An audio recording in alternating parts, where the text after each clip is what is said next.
10 থেকে 15,000 টাকা বাজেটের মধ্যে একটা অফিসিয়াল খুব ভালো ফোন পাওয়া কিন্তু বেশ কঠিন। তবে আজকে আমি আপনাদের সামনে নিয়ে আসলাম Realme C25 এর ফুল ইনডেপথ রিভিউ, কি সমস্যা আছে, কি ভালো মন্দ আছে। বেশ কিছুদিন ধরে আমি এই ফোনটি ইউজ করতেছি, তো চলুন শুরু করা যাক এর ফুল রিভিউ।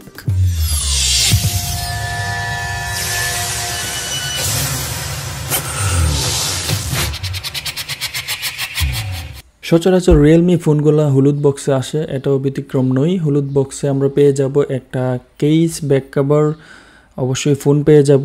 আর যেহেতু ফোনটাতে 6000 mAh ব্যাটারি আছে, সো একটা ফাস্ট চার্জার পাবো 18 ওয়াটের। তবে 18 ওয়াটের ফাস্ট চার্জারটা আসলেই ফাস্ট চার্জ করে কিনা, যেহেতু অনেক বড় ব্যাটারি, সেটা আমরা দেখতে পারবো ব্যাটারি সেকশনে। আর ফোনটা প্রথমে হাতে নেওয়ার পর আমার সবচাইতে ভালো লাগছে এর ফ্রন্ট প্যানেলটা, মানে সামনের দিকে যে গ্লাসটা ইউজ করা হয়েছে মনে হচ্ছে যেন পুরোটাই একটা ডিসপ্লে। খুব ভালো লাগছে এইটা। আর পেছনের ব্যাক কভারটা আপনি দেখবেন অনেকটা রাগের টাইপের, কোনো ফিঙ্গারপ্রিন্ট লাগবে না। গ্লাস হলে তো ফিঙ্গারপ্রিন্ট লাগে, এটা প্লাস্টিক, তবে চিপ প্লাস্টিক না। দুইটা কালারে আসতেছে এই ফোনটি, আমারটা ওয়াটার ব্লু আর একটা হচ্ছে ওয়াটার গ্রে। বক্সের দেওয়া ব্যাক কভারটি খুবই সফট সিলিকন ব্যাক কভার।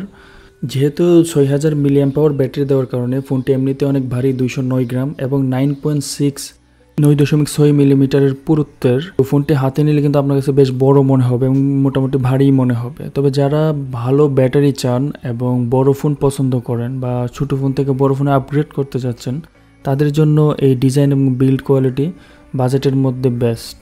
এছাড়াও ফোনটি কিন্তু ইউভি সার্টিফাইড। এই সার্টিফিকেশনের মানে হচ্ছে আপনার পরে গেলে এত সহজে কোনো কিছু হবে না, মানে একটা সেফটি সার্টিফিকেশন দিয়ে আর কি। আর ভেতরের দিকেও মেটাল প্লেট ইউজ করা হয়েছে যেন সহজে ভিতরের কলকবজাগুলো না নড়ে। যাই হোক, সো এখন আমরা চলে আসি ফিঙ্গারপ্রিন্ট এবং ফেস আনলক, মানে আনলক সিস্টেমে। আনলক সিস্টেমের ক্ষেত্রে ফিঙ্গারপ্রিন্ট পিছনে দেওয়া হয়েছে, ফিঙ্গারপ্রিন্ট একটু উপরে হয়ে গেছে, আর একটু নিচে হলে অনেক ভালো হইতো। সো এটা একটা আনকমফোর্টেবল ব্যাপার, বাট অনেক ফাস্ট। ফেস আনলকও অনেক ফাস্ট।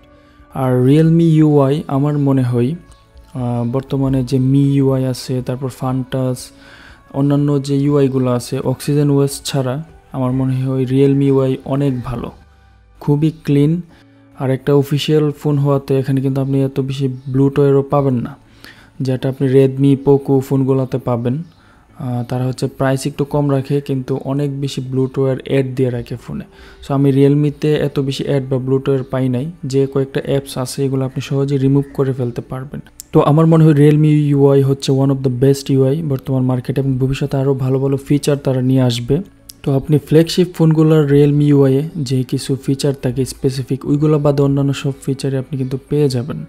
যেমন 90 হার্জ বা 120 হার্জ অপশনটা আপনি পাবেন না, যেহেতু এটা 120 হার্জ ডিসপ্লে না, বাজেট ফোন। তাছাড়া আপনি অন্যান্য ফিচার যেমন স্মুথ স্ক্রোলিং, তারপর হচ্ছে ইউআই চেঞ্জ করা, আইকন চেঞ্জ করা, আইকন কাস্টমাইজ করা, ওকে, ইত্যাদি আপনি পেয়ে যাবেন। তো এখন পারফরমেন্স, আমার ভার্সনটা হচ্ছে 464, আরেকটা আছে 4128 ভার্সন, এবং প্রত্যেকটাতেই প্রসেসর হচ্ছে G70 মিডিয়াটেকের প্রসেসর, যেটাকে বলা হয় এন্ট্রি লেভেলের গেমিং প্রসেসর, যা দিয়ে আপনারা যে কোনো গেমই খেলতে পারবেন। তবে কোনো গেম হয়তো বেশি ফ্রেম রেটে খেলতে পারবেন, কোনো গেম আপনাকে একটু লো সেটিংসে খেলতে হবে, তবে খেলতে পারবেন আপনার গেমিং সেকশনে, ওইটা দেখতে পারবেন। তো আমি বেশ কিছু বেঞ্চমার্ক কিন্তু করছি, কিন্তু বেঞ্চমার্ক দিয়ে তো রিয়েল পারফরমেন্স বোঝা যায় না।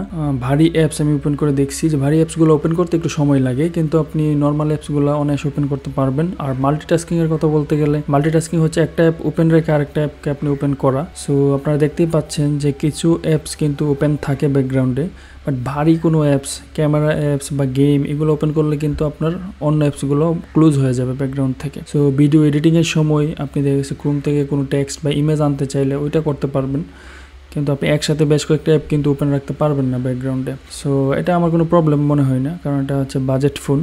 এখন হচ্ছে ডিসপ্লে আর স্পিকার টেস্ট করে দেখব। স্পিকারটা হচ্ছে ডাউন ফায়ারিং, মানে আপনার একটাই speaker, mono speaker. Stereo speaker হলে আপনি একদিকে ব্লক হলেও কিন্তু আরেকদিকে স্পিকার সাউন্ডটা শুনতে পাবেন।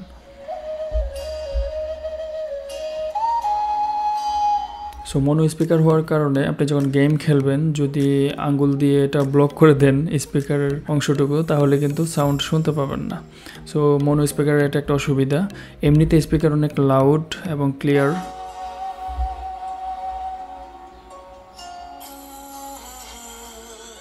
তো এতক্ষণ আপনারা সাউন্ড কোয়ালিটি শুনলেন। এখন আমরা ডিসপ্লে নিয়ে কথা বললে 6.5 ইঞ্চের এইচডি ডিসপ্লে 16x720 রেজলিউশনের 60 হার্জ, কোনো 90 হার্জ 120 হার্জ পাবেন না, এবং 480 নিটের ব্রাইটনেস পাবেন হাইয়েস্ট। সূর্যের আলোতে গেলে আপনি হয়তো ব্রাইটনেসের কিছুটা লেকিং পেতে পারেন, মানে আমার কাছে একটু প্রবলেম মনে হয়েছে সূর্যের আলোতে ডিরেক্ট সানলাইট। এছাড়া ডিসপ্লের কোয়ালিটির কথা বলতে গেলে 720p না হয়ে ফুল এইচডি হলে অবশ্যই ভালো হতো, যেহেতু আমাদের বাজেট কম, বাজেটের মধ্যে ওরা অনেক কিছু দেওয়ার চেষ্টা করছে অফিসিয়াল ফোনে, তো সেই হিসেবে মেনে নেওয়া যায়। আর যারা হচ্ছে হাই এন্ড ফোন ইউজ করছেন এর আগে, তারা একটু নোটিস করতে পারেন, নর্মাল ইউজাররাও একদমই নোটিস করবে না আমি মনে করি। আমার ক্ষেত্রে আমি যখন কাছ থেকে কোনো কিছু দেখছি তখন আমার মনে হয়েছে যে একটু ডিটেলসের অভাব আছে। এমনিতে যথেষ্ট পাঞ্চি, কালারফুল এবং ভাইব্রেন্ট একটা ডিসপ্লে, আর ইনডোরে তো আপনি ভালো ব্রাইটনেসও পেয়ে যাবেন। সো ডিসপ্লে কোয়ালিটি বলতে গেলে অলরাইট, নো প্রবলেম। আমরা অনেকেই বাজেটের মধ্যে বড় ব্যাটারি সহ গেমিং ফোন খুঁজি, যেন লম্বা সময় ধরে আমরা গেম খেলতে পারি, ব্যাটারি ফুরিয়ে না যায়। সো এই ফোনে কিন্তু বড় একটা ব্যাটারি আছে এবং মিডিয়াটেকের G70 প্রসেসর দেওয়া আছে, যেটা একটা এন্ট্রি লেভেলের গেমিং প্রসেসর। সো এটাতে আপনারা কি গেম খেলতে পারবেন কিনা আমরা এখন সেটাই দেখব। সো আমি অনেকগুলো গেম টেস্ট করছি, আপনি চাইলে গেম প্লেটা দেখে নিতে পারেন আমার আরেকটা ভিডিও থেকে, ডেসক্রিপশনে লিঙ্ক দেওয়া থাকবে। তো প্রথমে আমি PS 2021 এই গেমটা নিয়ে বলবো। এই গেমটা যেহেতু অনলাইন বেস গেম, আপনার ইন্টারনেট কানেকশন অবশ্যই ভালো থাকতে হবে, নাহলে ল্যাগ অবশ্যই পাবেন। তবে আপনি যদি ফ্রেম রেটের কথা বলেন, FPS 35 বা 30 FPS প্লাস আপনি পেয়ে যাবেন মিডিয়াম সেটিংসে। আর যদি হাই সেটিংসে খেলেন তখন কিন্তু আপনার একটু ফ্রেম ড্রপ করবে। ওকে, এছাড়া যদি পাবজির কথা বলি, পাবজিতে আমি হচ্ছে স্মুথ আলট্রা সেটিংসে খেলতে পারবেন, বা আমি খেলতে পারছি আলট্রা সেটিংসে, তেমন কোনো ল্যাগ পাই নাই। ব্যালেন্সও আপনি আলট্রা সেটিংসে খেলতে পারবেন, হ্যাঁ ল্যাগ হয় না, কিন্তু আপনি 35-40 FPS আপনি রেগুলার পাবেন, এর উপরেও পাবেন। যখন অনেক সময় ধরে খেলবেন তখন কিন্তু 30-35 পাবেন। শুরুর দিকে আপনি 40-45 ইভেন 50ও পাবেন। এখানে আপনি দেখতে পাচ্ছেন যে 40 দেখাচ্ছে, যেহেতু আমি এর আগে অনেকগুলো গেম খেলছি এবং স্ক্রিন রেকর্ডিং হচ্ছে। এই গেম প্লের সময় কিন্তু স্ক্রিন রেকর্ডিং হচ্ছে, স্ক্রিন রেকর্ডিং হওয়ার সময় গেম খেললে একটু ফ্রেম ড্রপ করে। ওকে, সো এমনিতে আমি নর্মালি গেম খেলে যথেষ্ট আরাম পাইছি, হ্যাঁ বলা যায় বাজেট ফোন হিসেবে যথেষ্ট ভালো। এছাড়া ফ্রি ফায়ার একই কথা বলবো, যে আপনি ফ্রি ফায়ারে কিন্তু অনলাইন গেম, সো আপনার পিং ভালো পাওয়ার জন্য আপনার ইন্টারনেট কানেকশন ভালো থাকতে হবে। আর ইন্টারনেট কানেকশন ভালো থাকতে আপনি হচ্ছে লেগ ফ্রি, যথেষ্ট লেগ ফ্রি খেলতে পারবেন। এমনিতে গ্রাফিক্স ফ্রি ফায়ারে আপনি একদম আলট্রা হাই সেটিংসে খেলতে পারবেন, শ্যাডো অন করে খেলতে পারবেন। সো সব কিছু অন করে আপনি খুব ভালোভাবেই খেলতে পারবেন। আর অন্যান্য গেম অনায়াসেই খেলা যায়, আসফল্ট 9 বলেন বা হচ্ছে সাবওয়ে সার্ফার, টেম্পল রান ইত্যাদি অন্যান্য যে রেগুলার গেমগুলো আছে এগুলোতে আপনি অনায়াসে হাই সেটিংসে খেলতে পারেন।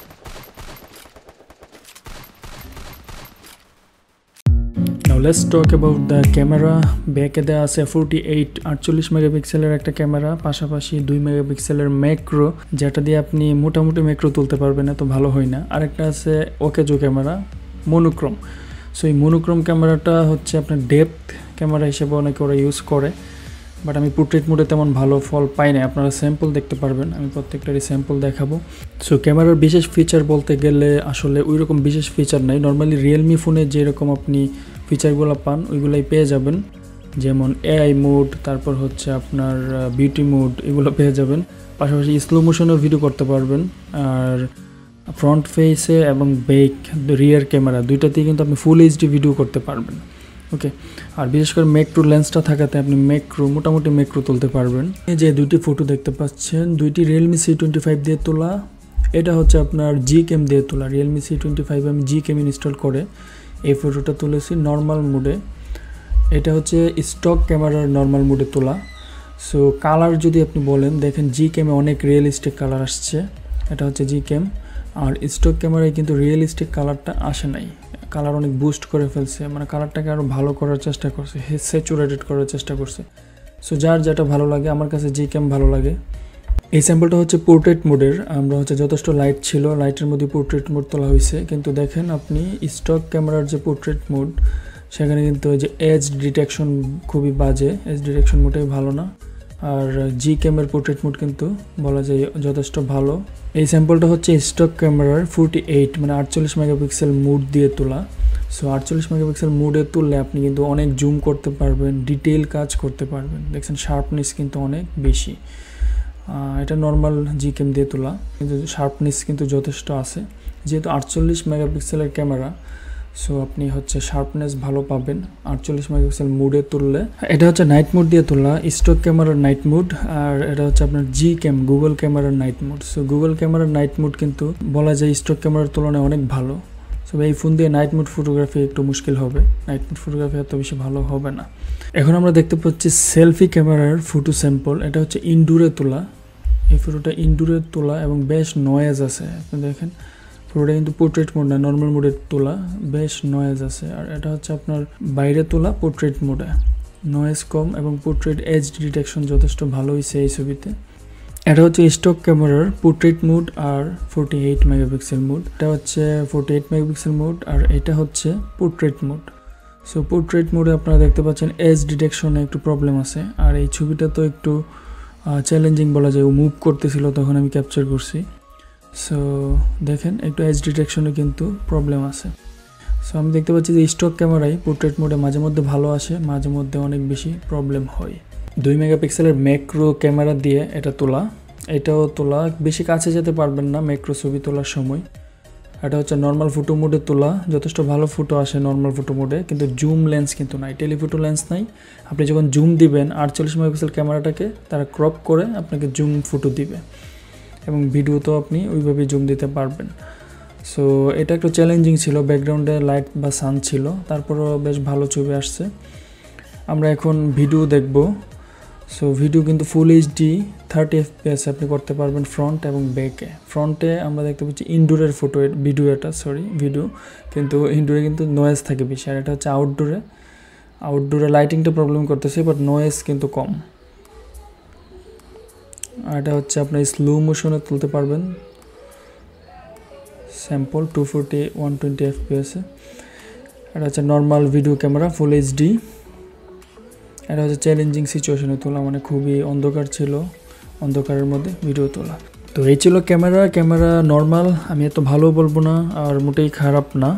ফোনটি অনেক বড়, ব্যাটারিও অনেক বড়, গেমও খেলা যায়। সো ফোনে কি হিটিং ইস্যু আছে বা ফোন কতটা গরম হয়? আসলে ফোনটি ওয়ার্ম হয়, তেমন বেশি গরম হয় না। আমি অন্যান্য ফোনেও ইউজ করছি, যেমন রেডমি ফোনগুলো, লেটেস্ট ফোনগুলো কিন্তু অনেক বেশি হিট হয়। আমার মনে হয় এই তুলনায় এই ফোনটা একদমই হিট হয় নাই বলা যায়। ওকে, সো ওয়ার্ম হয়, আপনি হালকা ওয়ার্ম ফিল করবেন, বা যখন বেশিক্ষণ গেম খেলবেন ক্যামেরার দিকটাতে একটু গরম ফিল করবেন। অবশেষে আমরা ব্যাটারি ব্যাকআপ নিয়ে কথা বলবো, ব্যাটারি চার্জ হতে কেমন লাগে। সো 6000 mAh ব্যাটারি আর 18 ওয়াটের ফাস্ট চার্জার। ব্যাটারি ব্যাকআপ নিঃসন্দেহে ভালো, আপনি 10 ঘন্টার উপরে ব্যাটারি ব্যাকআপ পেয়ে যাবেন। পজ করে স্ক্রিনে দেখে নিতে পারেন, যেমন আমি এখানে 25% চার্জ আছে, আমার হচ্ছে স্ক্রিন অন টাইম 10.5 ঘন্টা, মানে 10 ঘন্টার উপরে। আপনি প্রথমে 100% করার পরে 10 থেকে 20 বা 30% খরচ হতে কিন্তু অনেক সময় লাগে। আপনি 5, 5.5 বা 6 ঘন্টায় দেখা গেছে আপনার 30% খরচ হইল, তারপরে একটু দ্রুত ব্যাটারি খরচ হয়। আর চার্জ করার সময় আপনি হচ্ছে অপটিমাইজ বা smart night charge mode on রাখতে পারেন, তাহলে ব্যাটারিটা ভালো রাখবে। ব্যাটারি সেটিংসে গেলে এই মোডটা পেয়ে যাবেন। চার্জ হতে 3 থেকে 3.5 ঘন্টা সময় লাগে। 1 ঘন্টায় আপনি হয়তো 30% চার্জ করতে পারবেন। সো 2 ঘন্টায় 60%, 3 ঘন্টায় 90%। ওকে, সো 3 ঘন্টার উপরে সময় লাগে, আমি বেশ কয়েকবার চার্জ করে দেখলাম। তো 18 ওয়াটের ফাস্ট চার্জার বলা যায় না, এটা আসলে নর্মাল চার্জার। এত বড় ব্যাটারির ক্ষেত্রে যদি 30 ওয়াটের বা হচ্ছে আর একটু বেশি ওয়াটের চার্জার দিত, তাহলে আমরা হয়তো আরও ফাস্ট চার্জ পেয়ে যেতাম। আচ্ছা, ব্যাটারি সেটিংসে আপনি কিন্তু আরও কয়েকটা অপশন পেয়ে যাবেন ব্যাটারি সেভ করার জন্য, পাওয়ার সেভিং মোড, তাছাড়া আলট্রা পাওয়ার সেভিং মোড। আর যদি পারফরমেন্স খুবই ভালো চান বা গেম খেলার সময় আপনি পারফরমেন্স মোডটা কিন্তু অন রাখতে পারেন। ব্যাটারি সেটিংস থেকে মোড সেটিংসে গেলে পারফরমেন্স মোডটা অন রাখতে পারেন। তো এই ছিল ব্যাটারি মোড। এখন আমি এই ফোনটি নিয়ে আমার শেষ কথা বা ফাইনাল ভার্ডিক্ট বলবো। আপনারা এই ফোনটি নিঃসন্দেহে কিনে নিতে পারেন কি পারেন না। সো যাদের বাজেট কম, 12-13 হাজার টাকা বাজেট, তারাও নিঃসন্দেহে এই ফোনটি কিনে নিতে পারেন। এখন মার্কেটে 13,500 টাকায় পেয়ে যাবেন। যেহেতু অফিসিয়াল ফোন, সরকার অফ করে দিলে কিন্তু আপনার কোনো প্রবলেম হবে না। আনঅফিসিয়াল ফোন হয়তো আপনি এই প্রাইসের মধ্যে আর একটু ভালো ব্র্যান্ডের পেয়ে যাবেন বা ভালো কনফিগারেশনের, কিন্তু ফোনটি অফিসিয়াল এবং ফোনের ক্যামেরা, পারফরমেন্স, তারপর বিল্ড কোয়ালিটি সব কিছু মিলিয়ে আমি মনে করি ফোনটি এই বাজেটে যদি আপনার হয়ে থাকে তাহলে নিঃসন্দেহে নিতে পারেন।